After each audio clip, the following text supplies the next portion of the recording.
Guys, அஸ்ஸலாமு அலைக்கும். எல்லாருக்குமே ரமலான் முபாரக். இந்த வருஷம் ரமலான் எல்லாருக்குமே சிறப்பான முறையில் அமையறதுக்கு அல்லாஹ் இடத்துல துவா செய்வோம். அவங்கவங்க யோசிக்கிற மாதிரி அவங்க என்ன துவா கேட்குறாங்களோ அதுவும் கபூலாகிறதுக்கு அல்லாஹ் இடத்துல துவா செய்யுங்க. இந்த வருஷம் நோன்புக்கு நான் என்ன டெக்கோர் பண்ணியிருந்தேன் அப்படின்னு பார்த்தீங்கன்னா, ரொம்பவே சிம்பிளாக என்கிட்ட என்ன இருக்கோ அதை மட்டும் வச்சு நான் அந்த மாதிரி சிம்பிளாக டெக்கோர் பண்ணியிருந்தேன்.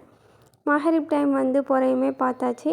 நெக்ஸ்ட் டே மார்னிங் ஒரு 12 o'clock கிட்ட தான் vlog எடுக்க ஸ்டார்ட் பண்ணியிருந்தேன்.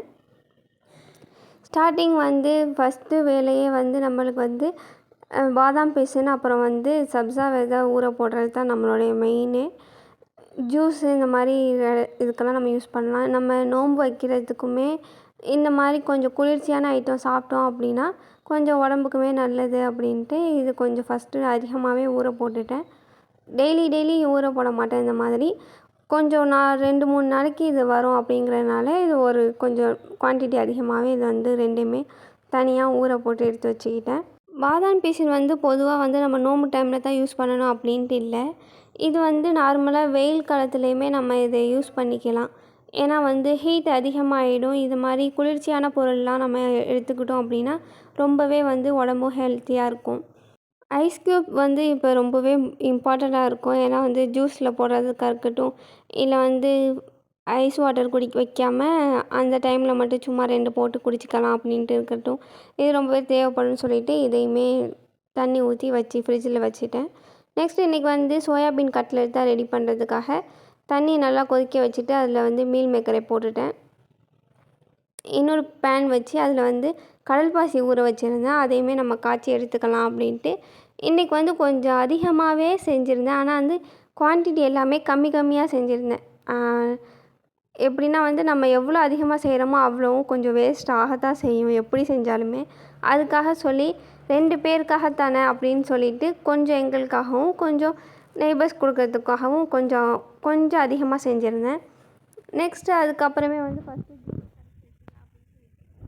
ஃப்ளேவரில் நன்னாரி ஃபஸ்ட்டு கரைச்சி எடுத்துக்கிட்டேன். ஆரஞ்சு ஃப்ளேவர் ஒன்று, இன்னொன்று நார்மலாக நன்னாரி இருக்கும் இல்லையா, அது தனியாக எடுத்து கரைச்சி வச்சுக்கிட்டேன். ஆரஞ்சு எங்கள் அம்மாவுக்கு பிடிக்கும் ரொம்பவே அப்படிங்கிறதுக்காக அந்த ஃப்ளேவர் எப்படி இருக்குது, இது வரைக்கும் நாங்கள் யூஸ் பண்ணது கிடையாது, புதுசாக வந்திருக்கு அப்படிங்கிறனால இது ட்ரை பண்ணி பார்க்கலாமே அப்படின்னு சொல்லிட்டு இது ரெண்டுமே தனியாக ஃபஸ்ட்டு ஜூஸ் கரைச்சி ஃப்ரீசரில் வச்சுட்டேன். அப்புறம் கடல் பாசியுமே ஒரு சைடு அது கம்ப்ளீட் ஆகிடுச்சு. இது தனித்தனியாக 3 லேயர் கலரில் செய்யலாம் அப்படின்னு சொல்லிவிட்டு மேங்கோ ஃப்ளேவர், ரோஸ் மில்க்கு, பிஸ்தா இது எல்லாமே தனியாக ஒரு சாப்பாடு பிளேட்டில் மாற்றிட்டு அதில் கடல் பாசியுமே ரெடி ஆனதை அதில் ஊற்றிட்டேன். நம்ம எவ்வளோ தான் வேலையை சீக்கிரமாக ஸ்டார்ட் பண்ணணும், அந்த நோன்பு திறக்கிற டைமுக்கு எல்லாமே முடிக்கணும்னு செஞ்சாலுமே அது ஒரு டைமுக்கு லேட்டாகிடுது. அன்றைக்கி நாள் அப்படி தான் ரொம்பவே ஹரிபரியாக போயிட்டுருந்துச்சு. அப்புறம் மீல் மேக்கர் எல்லாத்தையுமே மிக்சியில் அடிக்காமல் அந்த சாப்பர் இருக்குல்ல, ஆனியன் சாப்பர், அதில் நல்லா துருவி எடுத்துட்டேன். ஒரு சைடு வெங்காயம் அப்படி இப்படின்ட்டு ரொம்பவே அன்றைக்கி எனக்கு ரொம்ப டென்ஷனாகவே ஓடிக்கிட்டு இருந்துச்சு. லேட் ஆகுதே அப்படின்னு சொல்லிட்டு. ஏன்னா எனக்கு எவ்வளோ தான் நான் சீக்கிரமாக வேலை பார்க்க ட்ரை பண்ணாலும் அது என்னால் முடிய மாட்டுது. கொஞ்சம் லேட்டாக தான் அது என்றைக்கா இருந்தாலும் செய்கிற மாதிரி ஆகுது. ஆனால் இந்த டைம் அப்படி இல்லை, நோன்பு திறக்க எல்லாமே கரெக்டாக வைக்கணுமே அப்படிங்கிறதுக்காக கொஞ்சம் ஸ்பீடாகவே எல்லாமே வேலை பார்த்துக்கிட்டு இருந்தேன். உங்கள் வீட்டிலலாம் எப்படி எத்தனை மணிக்கு வேலை ஸ்டார்ட் பண்ணுவீங்க, நீங்கள் ஃபஸ்ட்டு நோன்புக்கு என்ன செஞ்சுருந்தீங்க அப்படின்னு சொல்லி கமெண்ட் பண்ணுங்கள். இந்த வீடியோ விலாக் வீடியோ எடிட்லாம் பண்ணிவிட்டேன். கொஞ்சம் வாய்ஸ் ஓவர் கொடுக்குறதுக்கு எனக்கு கொஞ்சம் ஹெல்த் இஷ்யூவாக இருந்தனால அது கொடுக்க முடியல. அதனால தான் இன்றைக்கி ரெடி பண்ணிகிட்ருக்கேன். இன்ஷால்லா இன்றைக்கே இந்த வீடியோ அப்லோட் பண்ணிடுவேன். அதுக்கப்புறமே நெக்ஸ்ட் மசாலா போண்டா கொஞ்சம் ரெடி பண்ணிக்கலாம் அப்படின்னு சொல்லிட்டு கட்லெட் அது ப்ரெட்டில் வச்சு செய்கிறோம் அப்படிங்கிறனால அது கொஞ்சம் எண்ணெய் அதிகமாக இருக்கும். அது நமக்கு அதிகமாக சாப்பிடவும் வராது. அதுக்காக சொல்லி உருளைக்கிழங்கு மசாலா போண்டா பண்ணிக்கலாம் அப்படின்னு சொல்லிட்டு அதுக்கு தான் ஃபஸ்ட்டு ப்ரிப்பேர் பண்ணிக்கிட்டு இருந்தேன். அது கொஞ்சம் சீக்கிரமாகவே முடிஞ்சிடும். இது நம்ம மசாலா ரெடி பண்ணிட்டோம் அப்படின்னா பஜ்ஜி மாவில் போட்டு எடுக்கிறது மட்டும் தான். அந்த வேலையை நான் அம்மாக்கிட்ட லைட்டாக சைடில் அனுப்பிட்டேன்.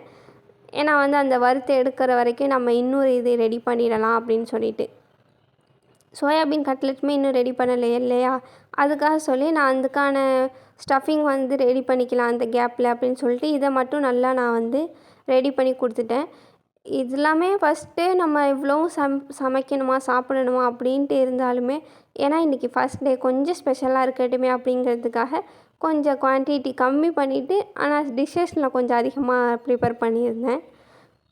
அதிகமாக என்ன சோயாபீன் கட்லெட்டு, அப்புறம் வந்து மசாலா போண்டா, அதுக்கப்புறம் நன்னாரி சர்பத் தனியாக நம்ம ரெடி பண்ணி வச்சுட்டோம் ஃபஸ்ட் டே. அதுக்கப்புறம் பார்த்திங்கன்னா ஒரு கடல் பாசி எல்லாமே போட்டு ஒரு ஜூஸ் மாதிரி ரெடி பண்ணியிருந்தேன். இவ்வளோ தான் அன்றைக்கி நான் செஞ்சது. இருந்தாலுமே எனக்கு வந்து கொஞ்சம் டைமிங் வந்து செட் ஆகலை, கொஞ்சம் அதிகமாகவே லேட் ஆகிடுச்சு.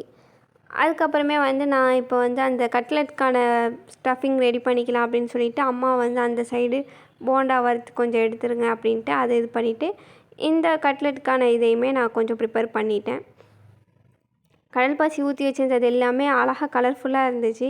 இதை வந்து நல்லா பால் காய்ச்சி எடுத்து ஃப்ரீசரில் வச்சுட்டு கொஞ்சம் ஜில்லுன்னு ஆகட்டும் அப்படின்னு சொல்லிட்டு அதில் வந்து மில்க் மேட் நமக்கு இனிப்பு பார்த்துட்டு நம்ம அதை வந்து மிக்ஸ் பண்ணிவிட்டு நம்ம வச்சுருக்கோம் இல்லையா கடல் பாசி 3 கலரில், அதை மாதிரி நீங்கள் வந்து எத்தனை கலர் வேணாலும் நீங்கள் ஆட் பண்ணிக்கோங்க.